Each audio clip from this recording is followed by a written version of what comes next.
चलिए आज हम लोग फिर से नीट के लिए आपका एक जीवन दान क्लास न करके नाम है, ठीक है। सारे गरीब बच्चे कम से कम देख लीजिए जो कहीं नहीं पढ़ रहे हैं, जो बड़े बड़े क्लास में ज्वाइन नहीं कर पाए, उनके लिए बहुत अच्छा सुनहरा मौका है, ठीक है। तो एक बार आप लोग इस थ्योरी कंटेंट को देख लें और चलते चलें। नीट में आपको जो इस बार एग्जाम होने वाला है 2025 में, इसके लिए सबसे इंपॉर्टेंट में एक आता है रिएक्शन टेबल। तो आप लोग एक बार रिएक्शन टेबल देख लेंगे, इसी बहाने से रिवीजन हो जाएगा। जैसे आपको पूछा हुआ क्वेश्चन है, बेंजीन है, बेंजीन के साथ यहाँ COHCl है और एनहाइड्रस AlCl3 है। आपसे पूछ दिया जाएगा कि इस रिएक्शन को क्या कहा जाता है, तो याद रखिएगा इस रिएक्शन का नाम होता है गटरमान कोच रिएक्शन। क्या होता है? गटरमान coach reaction.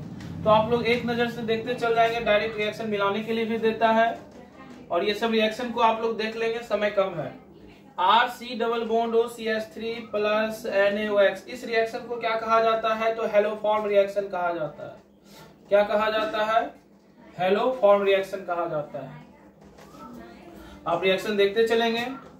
RCH2OH plus RCOOH concentrated H2SO4, इसको क्या कहा जाता है? तो याद रखिएगा एस्टर बनाता है, इसलिए इसको कहा जाता है एस्टरिफिकेशन। क्या कहा जाता है? एस्टरिफिकेशन कहा जाता है, ठीक है।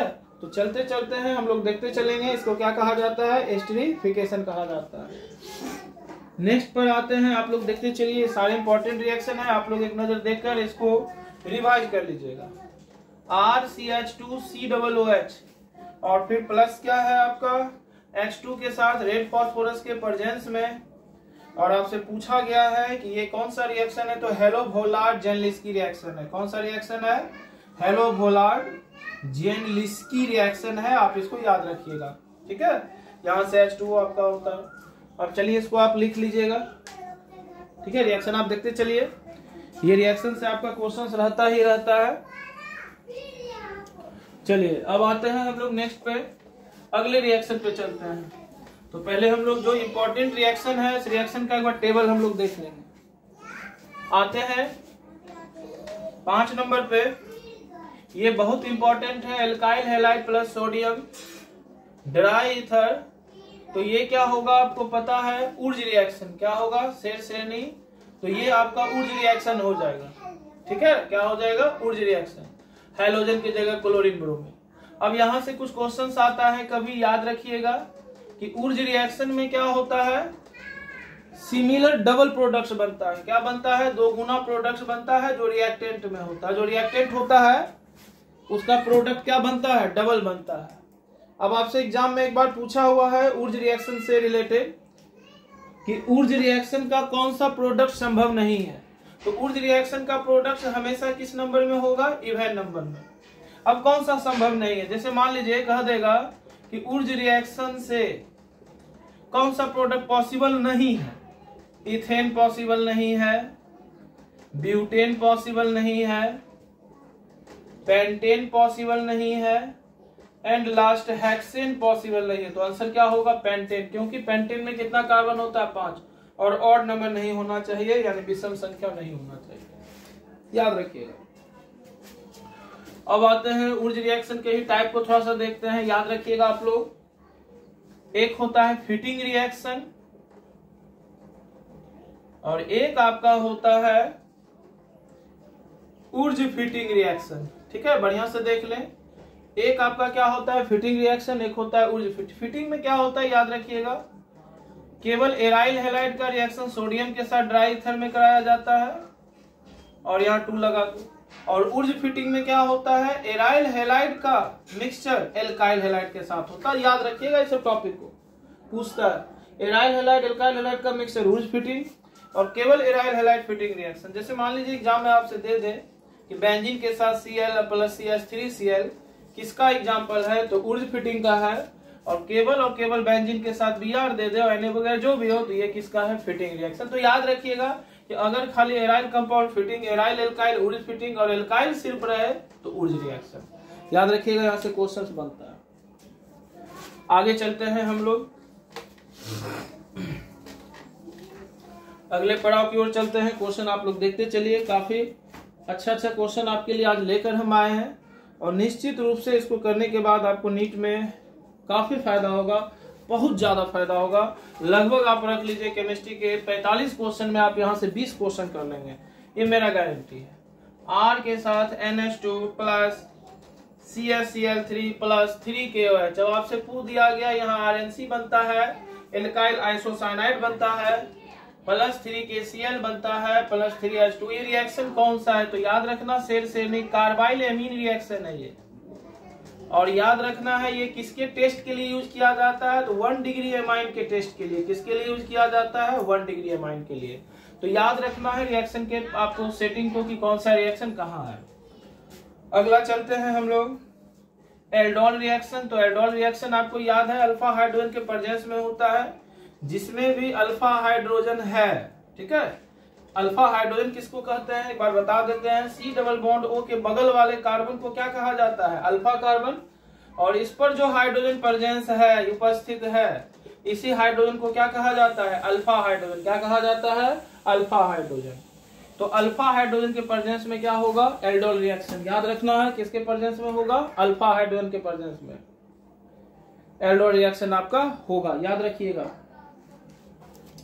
अब आपसे कह दे कि बेंजीन है और बेंजीन में C डबल बॉन्ड OH है, यहाँ अल्फा हाइड्रोजन है, तो कहिएगा नहीं। क्यों? क्योंकि C डबल बॉन्ड के बगल में अल्फा कार्बन है और आपको पता है कि बेंजीन में एक ही हाइड्रोजन होता है, उसका एक स्थान ले लिया तो अल्फा हाइड्रोजन 0, इसमें अल्फा हाइड्रोजन नहीं है। अब आते हैं एल्डोल की बात कर लिया हमने। अब एल्डोल में ही क्या होता है सुनिएगा, थोड़ा ध्यान दीजिएगा महाशय। एक होता है क्रॉस एल्डोल। क्या होता है? Cross aldol. क्रॉस एल्डोल क्या होता है सुनिए। अगर दो डिफरेंट टाइप के एल्डोल है, मान लीजिए CH3 C double bond OH plus C2H5 C double bond OH। अब ये दो टाइप्स के एल्डिहाइड हैं या कीटोन भी हो सकते हैं और जिनमें अल्फा हाइड्रोजन है। अल्फा हाइड्रोजन इसमें कितना है? ये अल्फा कार्बन, इसमें 3 हाइड्रोजन। इसमें कितना अल्फा हाइड्रोजन है? तो C2H5 को कैसे ब्रेक कर सकते हैं? CH3 CH2 C double bond OH। तो अल्फा हाइड्रोजन, ये अल्फा कार्बन, यहाँ अल्फा हाइड्रोजन 2। तो डिफरेंट एल्डिहाइड क्या होंगे? Cross aldol. याद रखना, लेकिन उसमें अल्फा हाइड्रोजन होना चाहिए। नेक्स्ट चलते हैं हम लोग कैनिजारो रिएक्शन पे। सब आपको रिएक्शन याद रखना है, एक बार आप लोग सरसरी निगाह से देख लेंगे। Cannizzaro reaction. अब कैनिजारो रिएक्शन क्या होता है? तो जिसमें अल्फा हाइड्रोजन नहीं होना चाहिए। फॉर्मल्डिहाइड, इसमें अल्फा हाइड्रोजन दिख रहा है क्या? नहीं, क्योंकि C डबल बॉन्ड O है, बट अल्फा कार्बन यहाँ नहीं है, क्योंकि बगल वाले कार्बन को अल्फा कार्बन कहते हैं, सो तो है नहीं। तो इसका मतलब यहाँ अल्फा हाइड्रोजन क्या है? 0। और जिसमें अल्फा हाइड्रोजन नहीं रहेगा वो किस में जाएगा? कैनिजारो रिएक्शन में। किस में जाएगा? कैनिजारो रिएक्शन में। अगर इसके रिएक्शन के पैटर्न को देखना है तो कैसे होता है? 2HC double bond OH plus NaOH, यही आपका फॉर्म करेगा। तो यही आपका क्या है? Cannizzaro reaction. ठीक है, आगे चलिए। आप लोग ये सब देखते रहेंगे, ठीक है, बहुत जरूरी है आप लोग के लिए ये सब रिएक्शन। थोड़ा सा आप लोग का एग्जाम है तो एक बार आप लोग अपने टेबल से कहीं लिखे हुए होंगे तो इसको आप फोकस कर लेना। एक है क्लीमेंसन रिडक्शन। अब क्लीमेंसन रिडक्शन रिएक्शन क्या होता है? आपको फॉर्मल्डिहाइड होता है H double bond OH plus इसको रिडक्शन कराया जाता है ZnHg कैटलिस्ट में और ये एल्केन बन जाता है CH4 प्लस H2O निकल जाता है। ठीक है, आप बैलेंस करके देख लेंगे कितना क्या होता है। तो हाइड्रोकार्बन एल्केन किसमें बनता है? क्लीमेंसन में। बहुत इंपॉर्टेंट है, कई बार हम आप लोग को एग्जाम्पल में भी बताए हैं। मार्कोनिकॉफ एडिशन, इससे तो एग्जाम में क्वेश्चन बनेगा ही बनेगा, रहेगा ही रहेगा, फिक्स है। अब मार्कोनिकॉफ एडिशन क्या होता है सुनिएगा। ये सबसे पहले अनसिमेट्रिक एल्कीन में काम करता है। एग्जाम में यहाँ से भी क्वेश्चन देता है कि मार्कोनिकॉफ अनसिमेट्रिक एल्कीन में वर्क करता है। कहाँ करता है? Unsymmetric alkene. अब मान लीजिए आपसे क्वेश्चन कह दे कि मार्कोनिकॉफ एडिशन किस में काम करेगा। फर्स्ट ऑप्शन ये दे दिया, सेकेंड ऑप्शन आपको दे दिया, यहाँ पर देखते चलेंगे शेर शेरनी। ये थर्ड नंबर ऑप्शन अगर बात कर ले तो ये हो गया। एंड फोर्थ नंबर ऑप्शन की बात कर लें CH3 CH double bond CH। तो आप बताइए यहाँ पर मार्कोनिकॉफ एडिशन किस में लगेगा? तो आपको हम बताए हुए हैं कि मार्कोनिकॉफ एडिशन किस में काम करेगा, तो अनसिमेट्रिक में। आप अनसिमेट्रिक कैसे पहचानेंगे? तो C डबल बॉन्ड C के दोनों तरफ सिमिलर हाइड्रोजन है तो ये सिमेट्रिक हो गया।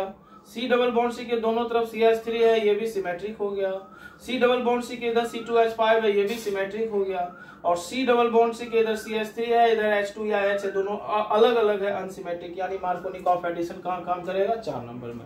ये सब आपको ध्यान रखना है। अब मार्कोनिक ऑफ एडिशन होता क्या है थोड़ा सा देख लेंगे हम लोग अच्छे से। तो CH3 CH double bond CH2 आप लोग को पता होगा HBr से रिएक्ट कराना है।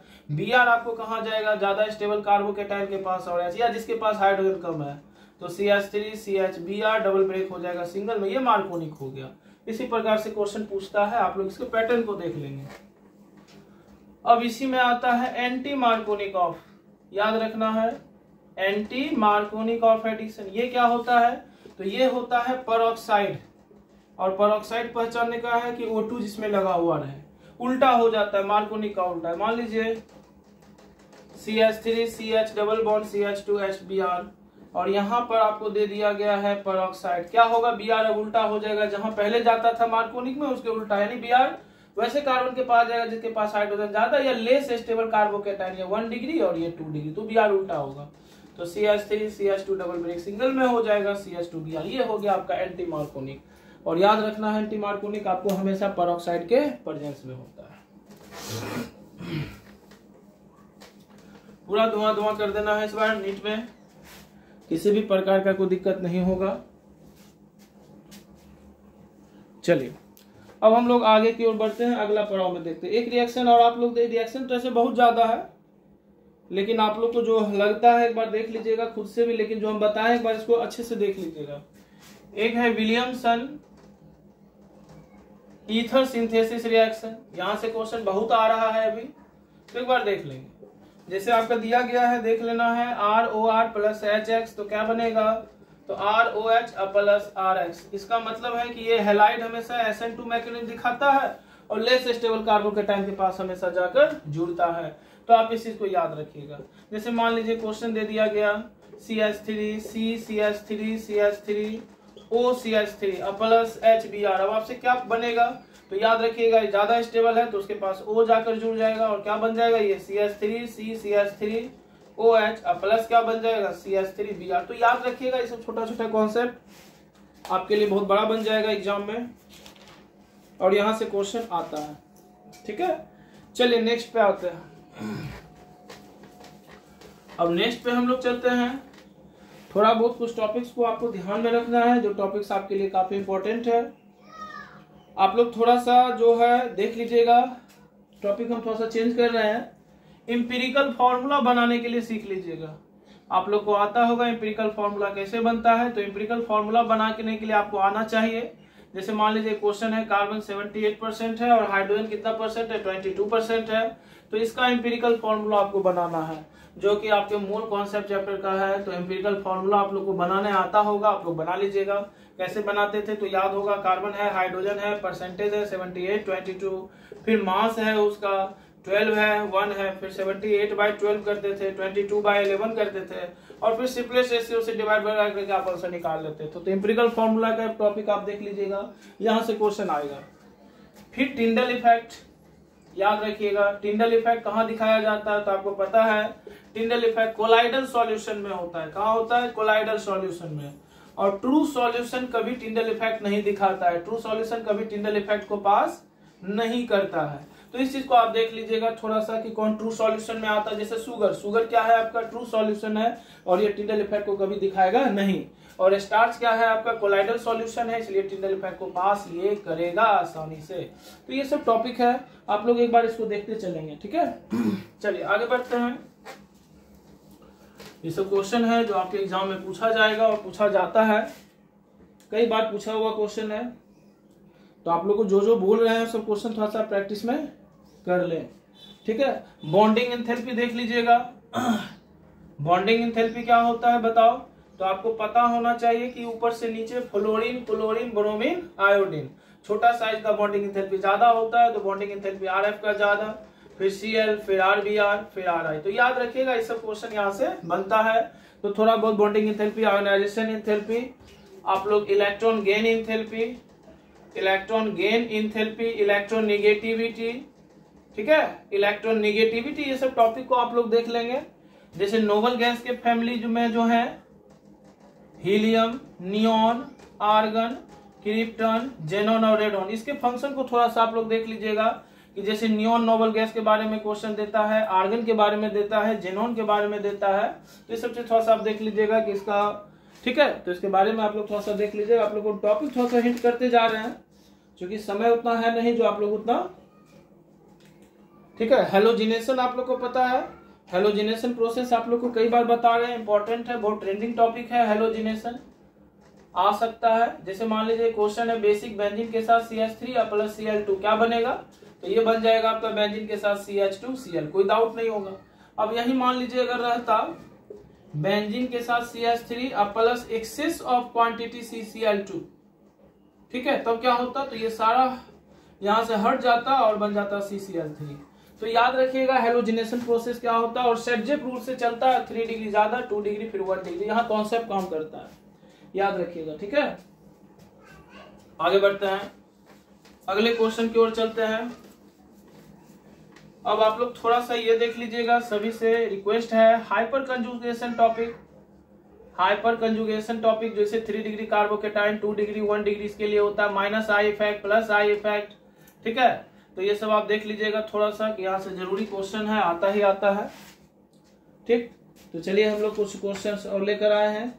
मेटामेरिज्म, आइसोमेरिज्म टॉपिक को आप छोड़िएगा ही मत, आइसोमेरिज्म टॉपिक से भी क्वेश्चन बहुत आता है, तो याद रख लीजिएगा कि आइसोमेरिज्म में क्या करना है। तो आइसोमेरिज्म में आपको 2-3 टॉपिक देख लीजिएगा, एक मेटामेरिज्म भी देख लीजिएगा, काफी इंपॉर्टेंट है। फिर आपका सिस ट्रांस आइसोमर है, वो देख लीजिएगा, काफी इंपॉर्टेंट है, कई बार पूछा जाता है। टोटोमर्स है, इसको आप लोग देख लीजिएगा। ऑप्टिकल एक्टिव है कि नहीं है, वो देख लीजिएगा। तो ये सब क्वेश्चंस आपको देख लेना है। कायरल कार्बन के बारे में देख लीजिएगा, तो यहाँ से क्वेश्चन डायरेक्ट आता है। जैसे क्वेश्चन पूछा हुआ मेटामेरिज्म, मेटामेरिज्म क्या होता है, जिसमें जो सब्स्टिट्यूएंट ग्रुप है, जो ऑक्सीजन या किसी फंक्शनल ग्रुप से जुड़ रहा है, उसका जो पोजीशन होगा वो क्या होगा, अलग अलग होगा। जैसे मान लीजिए C4H10O, अब कह देगा आपसे कि मेटामेर्स है कि नहीं है, तो देख लेते हैं। तो कैसे बना सकते हैं, CH3O, CH2, CH2, CH3, तो ये आपका एक बन गया। आप चाह लें तो C2H5O, C2H5 बना ले, तो ये आपस में क्या है, मेटामर्स। क्यों है, क्योंकि इथर ग्रुप है, इधर मिथाइल है, इधर प्रोपाइल है, इधर इथर ग्रुप है, इधर भी इथाइल है, इधर इथाइल है, तो पोजीशन दोनों तरफ आप देख रहे हैं डिफरेंट है सब्स्टिट्यूएंट का, तो यही क्या हो गए, मेटामेरिज्म हो गए। फिर टोटोमेरिज्म कीटोसिनॉल बनता है। सिस ट्रांस में आपको पता है कि ये एल्कीन में दिखाता है, C डबल बॉन्ड C, इधर CH3, मतलब कहने का अगर सेम है ऊपर और नीचे भी सेम है तो ये सिस हो गया, अगर इधर इधर सेम है तो ट्रांस हो गया। तो इस सब चीज को याद रखिएगा, और यही EZ फॉर्म में भी दिखाता है आइसोमर्स। फिर ऑप्टिकल आइसोमर्स देख लेना है, टोटोमर्स देख लेना है, ठीक है। तो यहाँ से क्वेश्चन आपका बनता है, ऑप्टिकल आइसोमर्स के लिए क्या होना चाहिए, ठीक है, planar of symmetry, central of symmetry, COS POS नहीं होना चाहिए। यहां से क्वेश्चन आपको करना है। नेक्स्ट क्वेश्चन पे आते हैं, कुछ क्वेश्चंस और आपको दिखा देते हैं, अच्छे से देख लीजिएगा, जहां से एकदम क्वेश्चन धुआं धुआं होगा। अब आपसे एक बार क्वांटम नंबर देख लीजिएगा। Quantum number one of the most important topic है। क्वांटम नंबर कितने प्रकार के होते हैं, तो 4 होते हैं। कौन कौन होते हैं, तो N स्पिन क्वांटम, स्पिन कहते हैं ये। Principal quantum number L, magnetic quantum number M, L azimuthal, magnetic और स्पिन लिख देते हैं। ये आपका क्या हो गया, प्रिंसिपल क्वांटम नंबर। ये आपका क्या हो गया, एजीमुथल क्वांटम नंबर। और ये क्या हो गया, मैग्नेटिक क्वांटम नंबर। और ये क्या हो गया, स्पिन क्वांटम नंबर। उसको याद रखना है आपको, ठीक है। ये कब कैसे वैल्यू होता है, कब कैसे इसका वैल्यू होता है, कई बार एग्जाम में क्वेश्चन पूछता है। जैसे मान लीजिए L का वैल्यू क्या होता है, 0 to n-1 होता है। M का वैल्यू क्या होता है, -L to +L होता है। स्पिन के लिए क्या होता है, +½ और -½ होता है, यानी क्लॉकवाइज के लिए +½ एंटी क्लॉकवाइज के लिए -½ होता है। तो यहाँ से आपको क्वेश्चन बनता है एग्जाम में, याद रखिएगा, बहुत बार बनता है। जैसे मान लीजिए आपसे कह दे 2p6 में क्या क्या होगा, तो n क्या होगा, 2 होगा। p के लिए L क्या होगा, 1 होगा। m क्या होगा, -1 से +1 होगा। इसी तरह से आपको कर लेना। p में इलेक्ट्रॉन्स कैसे जा रहा है उसको आप देख लो, क्या लास्ट वाला कहाँ जा रहा है, नीचे जा रहा है, तो -½ हो जाएगा। और याद रखिएगा, यहाँ से कई बार क्वेश्चन फंसाता है। अगर मान लीजिए L2 है तो m = 3 कभी पॉसिबल होगा, तो नहीं, L के से वैल्यू m का कभी ज्यादा नहीं होगा। तो ये सब चीज आपको याद रखना है, ठीक है। तो यहां से क्वांटम नंबर का क्वेश्चन देख लीजिएगा। क्वांटम नंबर का क्वेश्चन आता है, ठीक है। और फिर पॉलिश रूल देख लीजिएगा, हुंस रूल देख लेना है आपको, ठीक। यहां से क्वेश्चन भी आता है, तो आप लोग सब थोड़ा थोड़ा टॉपिक है देख लीजिएगा, अच्छा आपका केमिस्ट्री हो जाएगा। जैसे मान लीजिए ये फॉर्मूला को देख लीजिएगा, equal to H nu equal to H C by lambda, nu equal to C by lambda, nu bar equal to 1 by lambda. यहाँ क्या क्या है ये सब देख लेना। ई एनर्जी है, प्लांक्स कांस्टेंट है, न्यू फ्रीक्वेंसी है, यहाँ तक आपने देख लिया। न्यू बार वेव नंबर है, लेमडा वेव लेंथ है। तो ये सब टॉपिक आप लोग को देख लेना चाहिए जो कि एटॉमिक स्ट्रक्चर का है। मूल कॉन्सेप्ट से भी आपका क्वेश्चन आता है स्टोइकियोमेट्रिक रिएक्शन से कि कितना ग्राम कार्बन मोल रहेगा। अब मान लीजिए ये रिएक्शन आपका बना दिए C+O2 से CO2, इतना ग्राम कार्बन से इतना ग्राम CO2 बनेगा, इतना मोल CO2, C से इतना CO2 बनेगा, इतना O2 के कंबसन से इतना CO2 बनेगा। तो ये सारा क्वेश्चन आपको स्टोइकियोमेट्रिक रिएक्शन में आपको मिलेगा। तो यहां से क्वेश्चन स्टोइकियोमेट्रिक रिएक्शन से भी कई बार आता है क्वेश्चन, दबदबा रहता है। आइए कुछ क्वेश्चंस आपको और हम डील कर देते हैं जिसको आप लोग देख लीजिएगा अच्छे से। कई बार पूछता है कि PCl5 का ज्योमेट्रिकल शेप क्या होगा, तो याद रखना है ट्राइगोनल बाय पिरामिडल। कैसे आता है सब आप लोग एक बार देख लीजिएगा, ट्राइगोनल बाय पिरामिडल। यहाँ से भी एक क्वेश्चन छपता है, एक क्वेश्चन आ जाता है। SF6 का आपसे पूछ देगा कैसा होता है ज्योमेट्रिकल शेप, तो याद रखिएगा ऑक्टाहेड्रल होता है। आप इसको बनाने के लिए आना चाहिए, क्योंकि समय कम, एक बार आप लोग रिविजन के माध्यम से बता रहे हैं। BF5 क्या होता है, स्क्वायर पिरामिडल होता है, आप याद रखिएगा ये सब। BRF5 स्क्वायर पिरामिडल होता है। फिर हम लोग चल लेते हैं BF3 क्या होता है, तो BF3 ट्राइगोनल प्लेनर होता है, याद रखना है।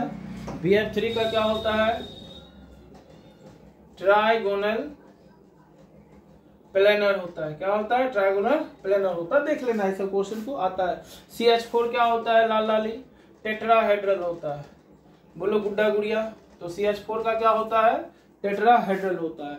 फिर BCl3 ट्राइगोनल प्लेनर होता है। तो यहाँ से क्वेश्चन आपको बनेगा और बनाना है, ठीक है। चलिए एक क्वेश्चन आप लोग को इनऑर्गेनिक से भी काफी आता है। जैसे कई बार क्वेश्चन पूछा है इनऑर्गेनिक से मैग्नेटिक मोमेंटम निकालने के लिए, या मैग्नेटिक मोमेंटम जो इसको दिखाया म्यू से जाता है, और फॉर्मूला क्या होता है, √n/n+2bm। याद रखना ये सब क्वेश्चन को।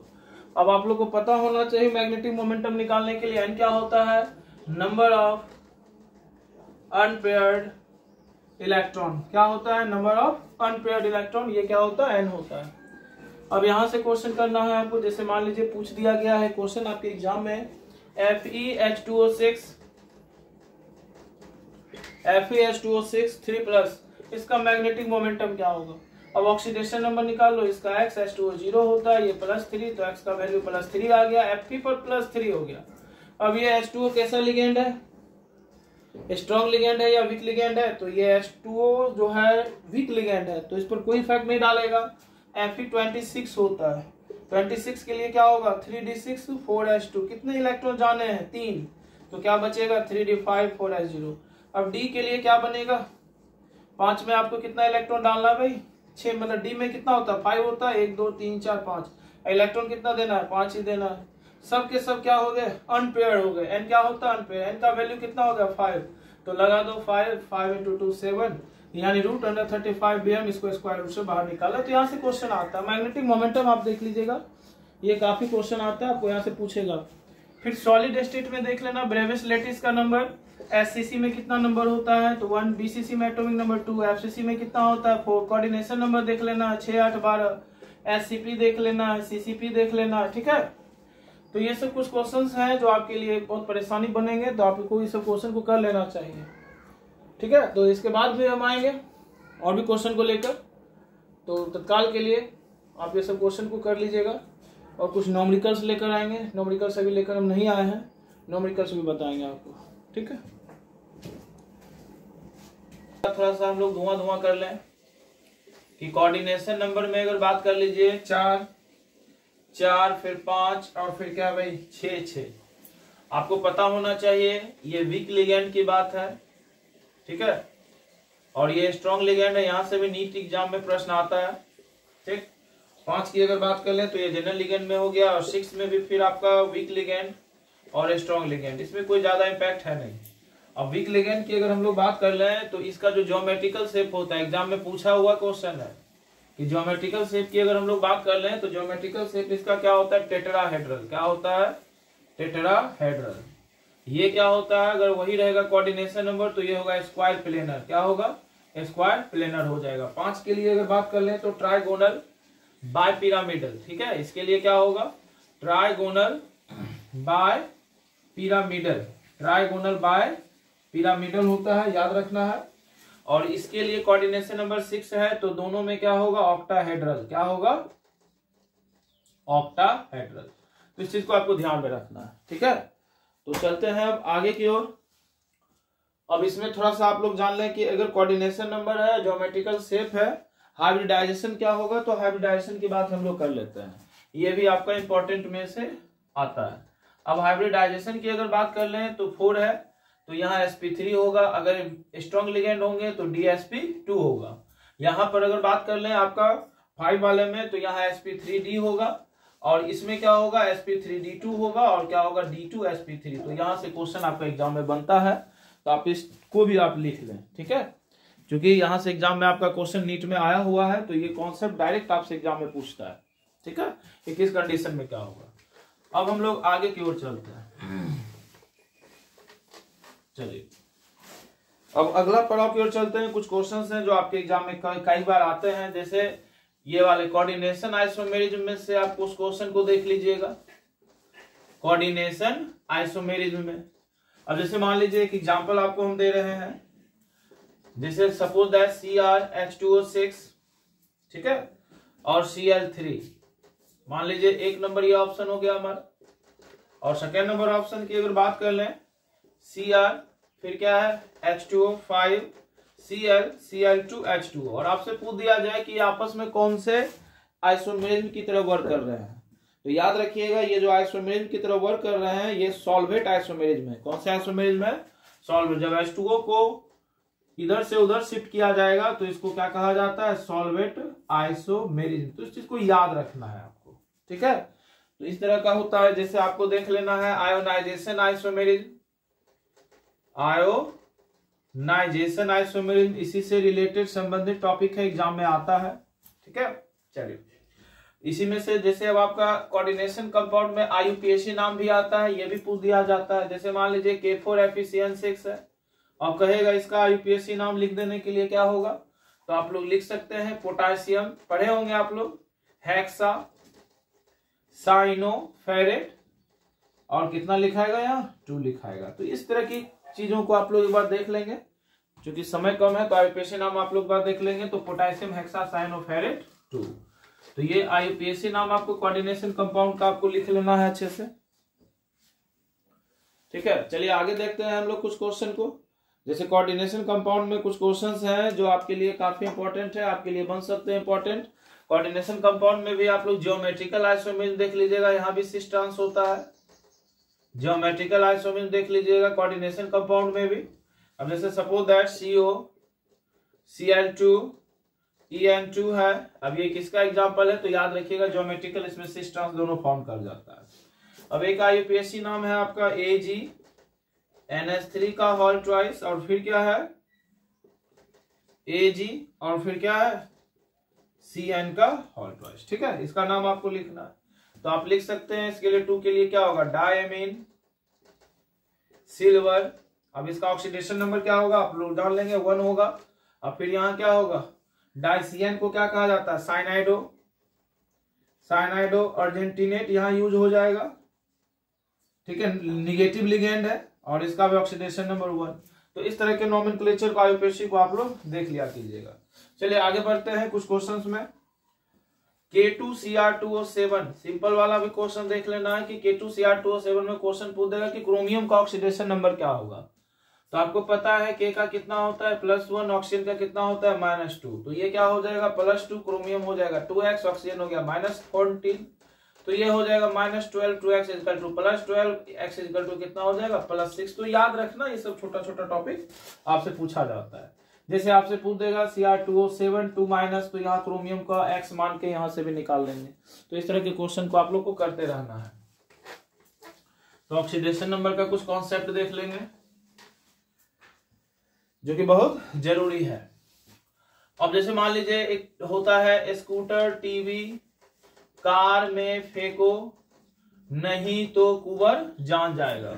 इस सीरीज को आप लोग याद रखिएगा, इस सीरीज से काफी क्वेश्चंस आता है एग्जाम में आपका, चाहे नीट हो जाए, चाहे 12th हो जाए, चाहे IIT JEE हो जाए, यहाँ से प्रश्न बनता ही बनता है। अब पूछ देगा कि इसमें सबसे ज्यादा ऑक्सीडेशन नंबर कौन दिखाता है, तो मैग्नीज 5+7 तक दिखाता है, तो याद रखिएगा सबसे ज्यादा हाईएस्ट ऑक्सीडेशन नंबर दिखाने वाला। आपसे पूछ देगा कलरलेस कौन होता है, तो याद रखिएगा एग्जाम में कई बार क्वेश्चन आया हुआ है, Sc3+ क्या होता है, कलरलेस आयंस होता है। क्या होता है, कलरलेस आयंस होता है। किस फॉर्म में, एक्वस सॉल्यूशन में। फिर आपका Zn भी एक्सेप्शन है, आपको पता है कि Zn भी क्या होता है, कलरलेस होता है। तो इस चीज को आप लोग को याद रखना, यहाँ से क्वेश्चन बनता है, ठीक है, पूछा हुआ है। अब जैसे यहीं से क्वेश्चन, एक क्वेश्चन कई बार आपका दिया हुआ है, देखा देते हैं आपको। CO3+ का आपसे पूछा हुआ मैग्नेटिक मोमेंटम निकालने के लिए, या मैग्नेटिक मोमेंट। तो मैग्नेटिक मोमेंट के लिए क्या होता है फॉर्मूला, √N/N+2Bm, बोर मैग्नेट। अब यहाँ N क्या होता है, नंबर ऑफ अनपेयर्ड इलेक्ट्रॉन, तो CO27 होता है। इसका इलेक्ट्रॉनिक कॉन्फ़िगरेशन खींचेंगे हम लोग, तो क्या होगा 3d7 4s2। यहां से कितना इलेक्ट्रॉन लेना है भाई, तो 3+ का मतलब 3 इलेक्ट्रॉन यहां से ले लेंगे, और 3 इलेक्ट्रॉन 2 एक यहां से चला जाएगा 3d6, तो d में 5 होता है, ठीक है, 3 इलेक्ट्रॉन जाना था ना, 2 1 3 4s2 3d7, d में 5 एनर्जी लेवल होता है, 6 इलेक्ट्रॉन भेजना, तो 6 इलेक्ट्रॉन 1 2 3 4 5 1 6, तो लास्ट में क्या बचा 4 इलेक्ट्रॉन, तो n बराबर कितना हो गया 4, तो क्या हो जाएगा 4 × 4+2 यानी √124Bm। तो इस तरह का क्वेश्चन आप लोग को देखते रहना है, और भी अदर का आपसे पूछेगा, ठीक है, तो याद रखना है इसको। आगे बढ़ते हैं नेक्स्ट पे। तो आप लोग देख लीजिएगा मैग्नेटिक मोमेंटम, चाहे कोऑर्डिनेशन कॉम्प्लेक्स कंपाउंड में हो, चाहे सिंपल अलग अलग में हो, तो वहां से भी क्वेश्चन आता है, बनता है। एक आप लोग देख लीजिएगा निश्चित रूप से, ये आपको मेटल्स जो है और उनके जो ओर्स हैं, ये आप देख लीजिएगा। जैसे हमें ये Fe का हो गया, तो आयरन का क्या क्या होता है, तो मैग्नेटाइट जो भी होता है आयरन का, हेमेटाइट, मैग्नेटाइट, सिडेराइट, कॉपर का देख लेना है, सिल्वर का देख लेना है, ठीक है, और फिर आपको एल्यूमिनियम का देख लेना है। तो ये सब के ओर्स को आप लोग देख लीजिएगा, डेफिनेट एग्जाम में यहाँ से क्वेश्चन आते हैं, ठीक है, याद रखिएगा। जैसे जिंक का जिंक ब्लेंड से, एल्यूमिनियम का बॉक्साइट से, समझ रहे हैं ना, ये भी सिल्वर है तो आपका सिल्वर सल्फेट AgS से भी निकाल सकते हैं इसको, कॉपर का Cu2O से, Fe का Fe2O3 से, और भी जो अदर ओर्स हैं वहां से आप इसको देख लेना है, ठीक है। तो चलिए और कुछ क्वेश्चन देख लेते हैं हम लोग। जैसे आपसे पूछा हुआ है हाइब्रिडाइजेशन Mn CN6 3-। अब यहां से क्वेश्चन पूछ दिया गया है कि इसका हाइब्रिडाइजेशन क्या होगा। अब जो आपको पता होना चाहिए, Mn है, इसके बगल में Cn है, लिगेंड नंबर 6 यानी कोऑर्डिनेशन नंबर यहाँ कितना है 6 है। अब कोऑर्डिनेशन नंबर 6 से आपको हाइब्रिडाइजेशन पता लग जाएगा। अब Cn कैसा लिगेंड है, स्ट्रॉन्ग लिगेंड है या वीक लिगेंड है, तो स्ट्रॉन्ग लिगेंड में आता है। आपको पता होगा साइनाइड कैसा लिगेंड है, स्ट्रॉन्ग लिगेंड है, और स्ट्रॉन्ग लिगेंड में हाइब्रिडाइजेशन क्या होगा, sp3d2 से बदल के क्या हो जाएगा d2sp3, तो याद रखना है। और 6 में आपका जो ज्योमेट्रिकल शेप हो जाएगा, क्या हो जाएगा ऑक्टाहेड्रल। तो इस चीज को आप लोग को याद रखना है, यहां से भी क्वेश्चन एग्जाम में आता है। जैसे NiCN4 सारे एनसीईआरटी के प्रश्न एनसीईआरटी कर लो। यहाँ से कोऑर्डिनेशन नंबर 4 है, फिर ये स्ट्रॉन्ग लिगेंड है। आप लोग एक बार स्ट्रॉन्ग वीक लिगेंड के कैटेगरी को देख लीजिएगा। और ये 4 है, तो 4 के लिए क्या होता है DsP2 अगर स्ट्रॉन्ग लिगेंड हो तो, ठीक है। तो ये सब प्रश्न आपके लिए बनेंगे, बनता है एग्जाम में, याद रखिएगा। चलिए नेक्स्ट पर आते हैं हम लोग। तो यहां से कोई दिक्कत आपको होना नहीं चाहिए, हमको लगता है ये सब प्रश्न आपसे बन जाना चाहिए, ये सब प्रश्न आता है, कोई ज्यादा है नहीं। और कुछ क्वेश्चंस अगर देखना चाहते हैं तो कुछ क्वेश्चंस आपको हम दिखा देते हैं। जैसे ये क्वेश्चन पूछा गया था CH2 double bond CH CH3 plus HBr, ये आपको पता है मार्कोनिकॉफ रूल्स, हम आपको बार बार के इसको देखिए, बहुत इंपॉर्टेंट है। ये किसका एग्जाम्पल होता है, तो याद रखिएगा इलेक्ट्रोफिलिक एडिशन का। किसका होता है, इलेक्ट्रोफिलिक एडिशन का। फिर आप लोग free radical reaction, nucleophilic substitution, ये सब आप देख लीजिएगा। SN1 SN2 तो आप लोग खास करके कर ही लीजिएगा, क्योंकि बहुत इंपॉर्टेंट में से ये आता है। सिस ट्रांस आइसोमेरिज्म में आप लोग बार बार देख लीजिएगा, एग्जाम में आता ही है। सिंपल से लेकर कॉम्प्लिकेटेड वाले जो थोड़ा सा कॉम्प्लेक्स टाइप के, उनको भी आप लोग एक बार देख लीजिएगा। तो ये सब कुछ टॉपिक्स हैं जहां से क्वेश्चन काफी भर भर के पूछे जाते हैं। और हम आपके लिए क्या कर सकते हैं, एक और वीडियो आपके लिए हम लेकर आएंगे, ठीक है। और उस वीडियो के बाद आपका जो है लगभग 2 वीडियो और हम आपके लिए बनाते रहेंगे। उस 2 वीडियो बनाने के बाद हमको लगता है कि मैक्सिमम आपका जो है ये स्थिति ठीक हो जाएगा, कोई दिक्कत नहीं होगा, ठीक है। तो एक वीडियो और लेकर हम लोग आएंगे।